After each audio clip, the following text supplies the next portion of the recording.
plaintiff, Christy Rusnak, is a military widow, and soon after her husband died, she met the defendant online and they started dating. 2 weeks later, Christy moved the defendant in, and within a month and a half, he moved 6 other family members in with them, only to break up with her to go back to his pregnant wife.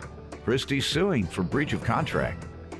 Defendant Stephen Wells insists Christy knew he was married when they got together and says he was not looking for a serious commitment. Stephen claims while dating, Christy did everything she could to buy his happiness.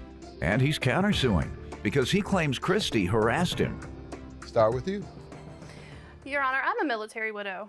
And in 2011, I lost my husband. And I lost him due to complications by being exposed to burn pits in Afghanistan. What is it called? Burn pits. It's where they burn all the trash, the waste, and everything like that. It causes major medical problems, dealing with the heart, lungs, and other major organs. Okay. And in 2011, I went through a marriage, a birth, and a death. So I was in a very vulnerable place in my life. And so in 2011, I wanted to fill that void and try again. So my friends convinced me to try online dating. So I tried, and I met Mr. Wells immediately. We went on our first date, and when I met him, he had a great personality. He was charming, and it was going so well that 2 weeks later, I allowed him to move into my home with me and my 2 children. 2 weeks after that, I allowed his brother to move in. 2 weeks after that, his mother, her fiance, his youngest brother, I'm sorry, man. I was trying to be. I wasn't trying to say anything because I'm trying to be compassionate, but you just made me laugh on that one. But go ahead, ma'am. I'm sorry. They were taking advantage of you a little bit in during your vulnerable time. He moved in 6 people and their dog. Within what time frame, ma'am?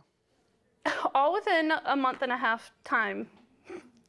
And it was chaotic, to say the least. During the time that they stayed with us, I did anything I could. I took him house hunting, errand running, anything that I could because I truly cared about Stephen, and I thought that I was doing something to make him happy. And at the end of September, they did find a home, and they did start moving their belongings out. How long had they lived with you by that time? They moved in the first week of August, and they moved out September 28th. And it took them a few days to get all their belongings out. And a few short days later, I came home to all of Stephen's belongings missing. And I received a text message shortly after stating that he was very sorry, but that he was married and that his wife was pregnant. And he was leaving me to go be a good dad and handle his life. So I've really learned a lesson about trusting people and their motives. Sir, you want to respond or give me some background on the relationship? Yes, Your Honor. Yes, everything moved very quickly with me and her. I moved in shortly after my brother. Yes, my mom and them came. They came from New Orleans to get away from all the hurricanes down there. You know, so yes, she did come and live with us. But shortly after me living with her, she did everything possible to try to make sure I was happy. It went from me saying I would like that new pair of shoes to 2 days later, bam, it's there. To what do you want for dinner? Whether it's her cooking or out to eat, it was done. I mean, she even wanted to buy me and her motorcycles. I don't ride motorcycles. She even offered to pay for riding lessons, to paid vacations, you know, that she was wanting to take me on at no expense to me, that she said she had everything. She knew I couldn't afford it. And then once I seen that, you know, I felt like she was trying to buy my affection. And I wasn't ready for all that. I mean, it was moving way too quickly. You weren't ready for your 6 relatives to move into her house? You were ready for that. That was part of the affection. I was not ready for that kind of commitment as far as as fast as it was moving. I mean, as fast as you were moving your relatives in, you were ready for that? She offered, Your Honor. She offered. I told her they were moving down. What type of commitment did you think you were creating then? You're talking about you wasn't ready for that type of commitment. What type of commitment do you think you were creating when you moved 6 of your relatives into her house and accepting all these gifts and accepting all these trips? There was no trips taken. She just offered, just like the motorcycle. She offered, never taken. No, sir. Go ahead, sir. As far as the relationship, it was me and her in a relationship. I mean, I was going to do what I had to do for my family to find them a place to stay as far as my mom and them. She's the one who offered to have them come So why stay. did you all break up? The truth is that I told her, she knew about me being married. She No, knew I about knew that. about him having a previous relationship. No, I was she knew I was unaware of the married. marriage. She knew I was looking to get a divorce at the time. She knew that. And she knew about, you know, her being pregnant. I mean, this is all stuff that she was aware of. At what point did you tell When I found out, probably a couple of weeks after I found out, trying to process her? everything. You moved in with her about a couple weeks after meeting her. Yes. So that's about the same time, wasn't it? Yes, sir. By the time you and your 6 relatives moved in, that's when you found out, isn't it? About that time. Coincidence. Go ahead, ma'am. How does he owe you for $3,000, ma'am? October 4th, he asked me if I would loan him $1,700 until he got his check. It was to set up his new family, their new house, the whole 9 yards. I reluctantly agreed. Well, no wonder they moved out. I thought you were saying they moved out because they were doing the right thing. They moved out on your dime, too. Lived on your dime in your house, moved out on your They did not dime. move out on her dime. $1,700, you loaned them to move out. Then Yes, what else? I took him to the bank on the 4th. He went with me. I gave him cash at that point. And the 5th is when he dumped me and moved out. And after we broke up and he left, I didn't hear from him again until December.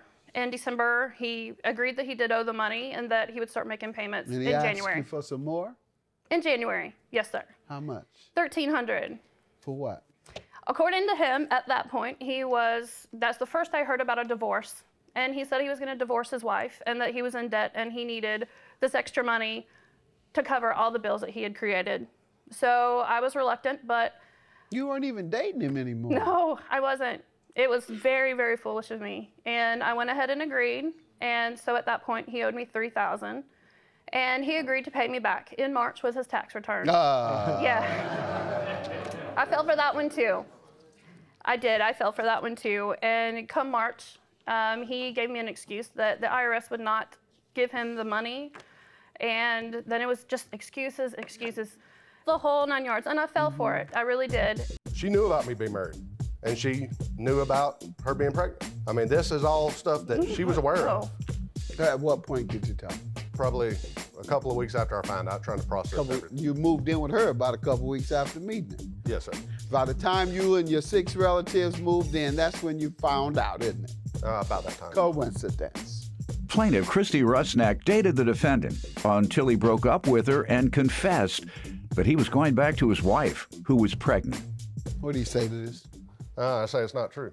All right, you never borrowed $1,700 in October, $1,300 in January? I did not borrow anything. Everything was a gift to me. All right. And yeah, well, you moved 6 folks into your house, man. Well, it wasn't. She's claiming that it was to help my family move out. No, they moved out on their own money. Okay, so you know, never I was- agreed to pay her? No, sir. Okay. No, I was I have running hard evidence times to myself. support my claim. What evidence do you have? On July 1st, I sent him a message and I told him that if he was not going to pay them the money back, that I was just going to go ahead and file small All right, claims you court. woke up by then. Good. Yes, I did. And on the 7th of July, he signed his promissory notes. Player? Uh-oh, the game backfired on you here. Sir, what do you say to this? She has a document that you signed agreeing that you owe $3,000. You would pay $300 a month for 10 months. I signed that under duress. What duress? What duress, sir? While my mom was staying with me and her, she gave my mom some money. My mom gave her a check for the amount that was owed and said, cash this check on this date. Money won't be in the account till then. She never cashed the check. So she said she was going to cash the check, and if it bounced, she was going to then have my mom arrested for a bad check if I didn't come up with some kind of agreement to pay her back the money. But it wouldn't bounce, I'm sure. I'm sure your mother They only wouldn't have get paid written her a once a bad month. check. My family, he's a scammers? fiance, is a retired police officer. Yeah. He lost his left leg from one of the hurricanes down So there. what do you mean it would have bounced? That's what we're talking No, because about. they only whether get the one would have check a bounced. month, and that one check they get a month. But let me tell you what you just told me. You said the reason you signed this is because she had a check your mother had written. Yes. And had she cashed that check, it may have bounced. No, it would have been good at the time if she right. cashed it. Well, with. later it wouldn't be good. It depends on when she would cashed it. Okay. Because they only got money on the bank at certain times. And you only have it at certain times. All right.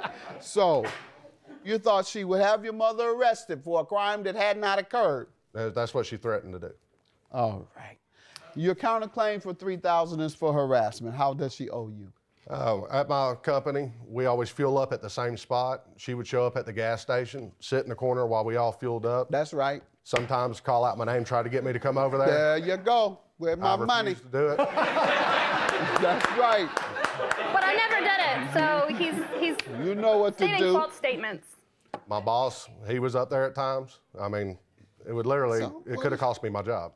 Did she come into your place of employment? No, she came up to Right, the she place. just sat there. Only for me. That may have been her place to go and read the Bible and meditate. That's an awful big coincidence. People find certain areas they enjoy. It makes them feel closer. At a gas station? Yeah. Better places to meditate. You can't tell the woman where to go and think about killing you. I mean, to meditate. All right, because she was sitting outside near your workplace, you felt you were harassed. Now, didn't you call the police? Get a restraining order? Anything? No, sir. Why? Because she's been through a lot. I didn't want to put her through no more. Well, let's not do that today. Judgment for the plaintiff, $3,000. He signed a note, and his defense is ridiculous, to say the least. He signed because he was afraid that one day you might charge his mother with a crime. Your claim for harassment is dismissed. You say she was waiting near your job. Didn't come to your job. She called my name just out. Waited near. Pardon me? She would call my name out, try to get me to come All over. right, that isn't the first time she called your name out. No. Have a good day. Judgment for the plaintiff. Yours dismissed. I have nothing against her. I'm just glad all this is said and over and done with. I'm very thankful that it's over and done with.